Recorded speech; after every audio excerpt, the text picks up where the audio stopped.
Hello students, कैसे हैं आप सभी। आई होप कि आप सब बहुत अच्छे होंगे और आपकी स्टडी काफ़ी अच्छी चल रही होगी। सो आई होप कि आप सभी स्टूडेंट्स अपनी स्टडी को कंटिन्यू रख रहे होंगे, क्योंकि नीट एग्ज़ाम काफ़ी पास है अब, और अब तो सिलेबस भी अपडेट हो चुका है। सो काफ़ी चैप्टर्स रिमूव हो गए हैं, काफ़ी चैप्टर्स अब तो सिलेबस भी काफ़ी कम आने वाला है नीट के लिए। पिछले वीडियो में हम सह प्रभाविता कंप्लीट कर चुके थे। अब हम स्टार्ट करेंगे स्वतंत्र अपव्यूहन का नियम। तो चलिए स्टूडेंट, इसी के साथ हम शुरू करते हैं।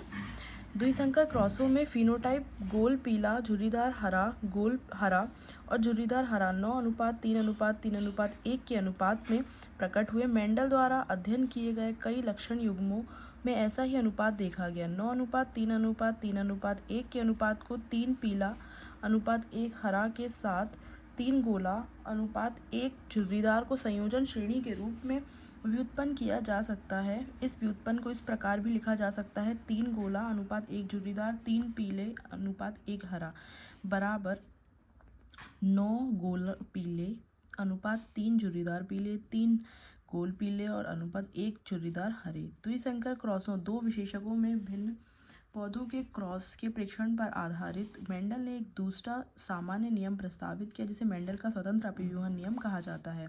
यह नियम कहता है कि जब किसी संकर में लक्षणों के दो जोड़े लिए जाते हैं तो किसी एक जोड़े का लक्षण विसंयोजन दूसरे जोड़े से स्वतंत्र होता है। Capital R, capital Y, small Y पौधों में अर्धसूत्रण, कोशिका विभाजन स्वरूप अंड और पराग उत्पादन के समय जीन के दो जोड़ी के स्वतंत्र विसंयोजन को समझने के लिए पनेट वर्ग का सफलतापूर्वक प्रयोग किया जा सकता है। जीन की एक जोड़ी कैपिटल आर और स्मॉल आर के विसंयोजन पर विचार करें तो 50% युग्मकों में जीन कैपिटल आर विद्यमान है और 50% में जीन स्मॉल आर है। इनमें कैपिटल आर और स्मॉल आर होने के साथ साथ अलील कैपिटल वाई स्मॉल वाई भी है। कैपिटल वाई स्मॉल वाई का विसंयोजन भी कैपिटल आर स्मॉल आर के समान ही होता है। याद रखने लायक महत्वपूर्ण बात यह है कि 50% कैपिटल आर और 50% स्मॉल आर विसंयोजन 50% कैपिटल वाई और 50% स्मॉल वाई के विसंयोजन से स्वतंत्र है।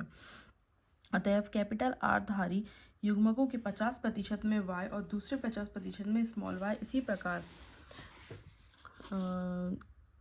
स्मॉल आर धारी युग्मकों में 50% वाई तथा शेष 50% स्मॉल वाई जीन है। अतः युग्मकों के 4 जीनोटाइप बन जाते हैं। 4 प्रकार के पराग और 4 प्रकार के अंडे। ये 4 प्रकार हैं: capital R capital Y, capital R small Y, small R capital Y, small R small Y, जिनमें प्रत्येक की संख्या कुल युग्मकों की 25% अर्थात 1/4 है। जब आप पनेट वर्ग के दो पार्श्वों में अंड और पराग लिखेंगे तो उन युग्मकों के संगठन का पता करना आसान होगा जिनसे F2 पौधे उत्पन्न होते हैं। यद्यपि पनेट आरेख में 16 वर्ग हैं, किंतु इनमें कितने जीनोटाइप फिनोटाइप बनते हैं दिए गए फॉर्मेट से ज्ञात करें। क्या पनेट वर्ग के प्रयोग के आंकड़ों में आप F2 अवस्था के जीनोटाइप का पता करें फॉर्मेट में भर सकते हैं? क्या जीनोटाइप अनुपात भी 9:3:3:1 ही है? वंशागति का क्रोमोसोम सिद्धांत।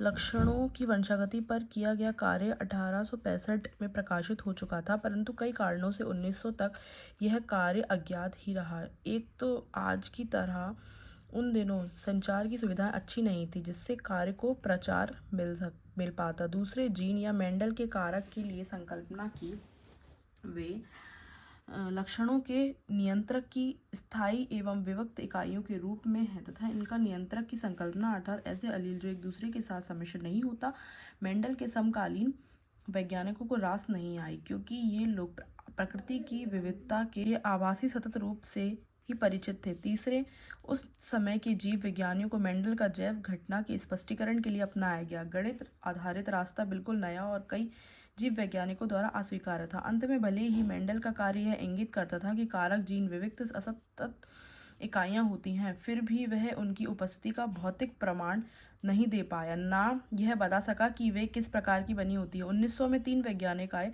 जिनका नाम था डीवरीज, कॉरेंस और शेरमार्क ने स्वतंत्र रूप से लक्षणों की वंशागति संबंधी मेंडल के परिणामों की पुनः खोज की। इस समय माइक्रोस्कोपी सूक्ष्म दर्शन की तकनीक में प्रगति भी होती जा रही थी और वैज्ञानिक सावधानी से कोशिका विभाजन देखने में समर्थ हो चुके थे। कोशिका केंद्रक में एक संरचना की खोज हो चुकी थी जो कोशिका विभाजन के पहले द्विगुणित एवं विभाजित भी हो जाता है। इनको क्रोमोसोम रंग जाने के गुण के कारण रंगीन काय कहा गया। 1902 तक अर्धसूत्री कोशिका विभाजन के दौरान क्रोमोसोम की गति संचालन का ज्ञान हो चुका था। वाल्टर सटन और थियोडोर वोमेरी ने देखा कि क्रोमोसोम का व्यवहार भी जीन जैसा ही है। उन्होंने मेंडल के नियमों को क्रोमोसोम की गति द्वारा समझाया। कोशिका विभाजन की समसूत्रण एवं अर्धसूत्रण विधियों में गुणसूत्रों के व्यवहार को ध्यान में रखते हुए समझाया जा सकता है। जीन के समान ही गुणसूत्र भी युग्म के रूप में पाए जाते हैं तथा एक अलील के दोनों जीन समजात गुणसूत्रों के समजात स्थान पर विद्यमान रहते हैं।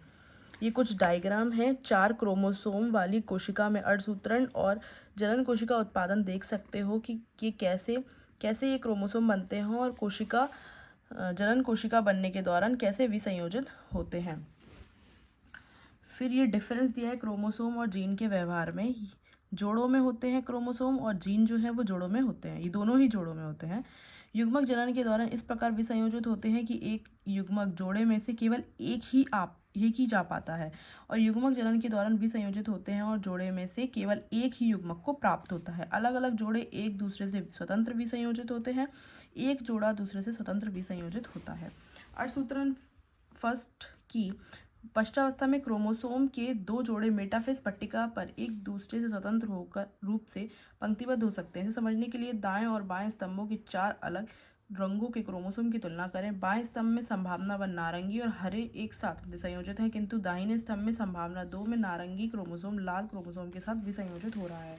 यहाँ पे देख सकते हैं आप कि ये एक लंबा श्वेत और एक छोटा श्वेत क्रोमोसोम व लंबा काला और छोटा काला क्रोमोसोम एक ही ध्रुव पर, और यहाँ पर एक लंबा श्वेत और छोटा काला क्रोमोसोम और लंबा काला और छोटा श्वेत एक ही ध्रुव पर। सटन और बोवेरी ने तर्क प्रस्तुत किया कि क्रोमोसोम युग्म का जोड़ा बन जाना या अलग होना अपने में ले जाए जा रहे कारकों के विसंयोजन के कारण बनेगा। सटन ने क्रोमोसोम के विसंयोजन के ज्ञान को मेंडल के सिद्धांतों के साथ जोड़कर वंशागति का क्रोमोसोमवाद या सिद्धांत प्रस्तुत किया। इस विचार के विश्लेषणों का अनुपालन करते हुए थॉमस हंट मॉर्गन तथा उनके साथियों ने वंशागति का क्रोमोसोमवाद या सिद्धांत के प्रयोगात्मक सत्यापन किया और यौन जनन उत्पादन विभेदन के लिए खोज के आधार की नींव डाली। मॉर्गन ने फल मक्खियों जैसे कि फ्रूट फ्लाई, ड्रोसोफिला मेलानोगास्टर पर काम किया, जो ये ऐसे अध्ययनों के लिए उपयुक्त पाए गए। इन्हें प्रयोगशाला में सरल कृत्रिम माध्यमों पर रखा जा सकता था। ये अपना पूरा जीवन चक्र 2 सप्ताह में पूरा कर सकती थी और इनमें एकल मैथुन से विशाल संख्या में संतति मक्खियों का उत्पादन संभव था। साथ ही लिंगों का विभेदन स्पष्ट था, नर और मादा की आसानी से पहचान की जा सकती थी। साथ ही इसमें अनुवांशिक विविधताओं के अनेक प्रकार थे जो कम क्षमता वाले माइक्रोस्कोप से देखे जा सकते थे। फिर ये है सहलग्नता और पुनर्योजन।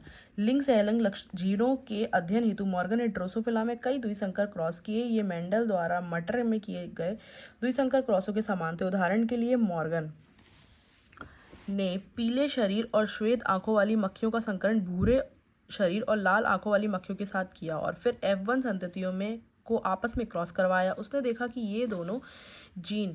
ये दोनों जोड़ी एक दूसरे से स्वतंत्र विसंयोजित नहीं हुई और F2 का अनुपात 9:3:3:1 से काफ़ी भिन्न मिला। 2 जीनों के स्वतंत्र कार्य करने पर यही अनुपात अपेक्षित था। मॉर्गन तथा उसके सहयोगी यह जानते थे कि जीन क्रोमोसोम में स्थित है। यह अगले सेक्शन 5.4 में समझाया गया है और उन्होंने शीघ्र ही यह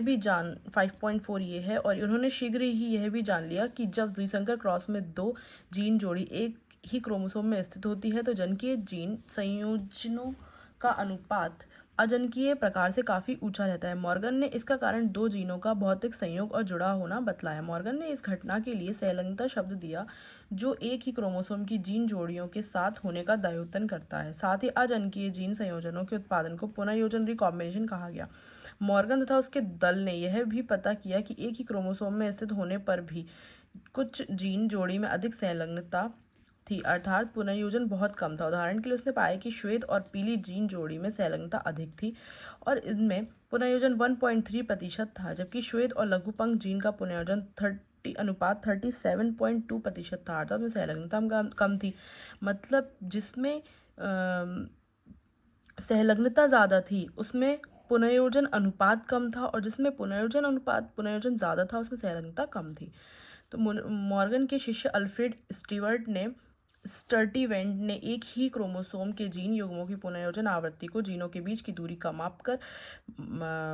माप मानकर क्रोमोसोम में इनकी स्थिति के चित्र रिकॉम्बिनेशन मैप बना दिए। आजकल पूरे जीनोम के अनुक्रम के निर्धारण में आनुवांशिक नक्शे बहुत अधिक काम में लाए जा रहे हैं। ऐसा ही बाद में मानव जीनोम अनुक्रमण प्रयोजन में भी वर्णित किया गया। तो इस वीडियो में इतना ही, मिलते हैं नेक्स्ट वीडियो में। और अगर आपको ये वीडियो पसंद आई हो तो प्लीज़ इसे लाइक कीजिए, कमेंट कीजिए, शेयर कीजिए दोस्तों के साथ, और प्लीज़ चैनल को सब्सक्राइब कीजिए और बेल आइकन पर क्लिक भी कर दीजिए ताकि आपको नोटिफिकेशन मिलती रहे वीडियो अपलोड होने पर तुरंत ही। तो इसी के साथ बच्चों मिलते हैं नेक्स्ट वीडियो में। Thank you students, take care, bye bye.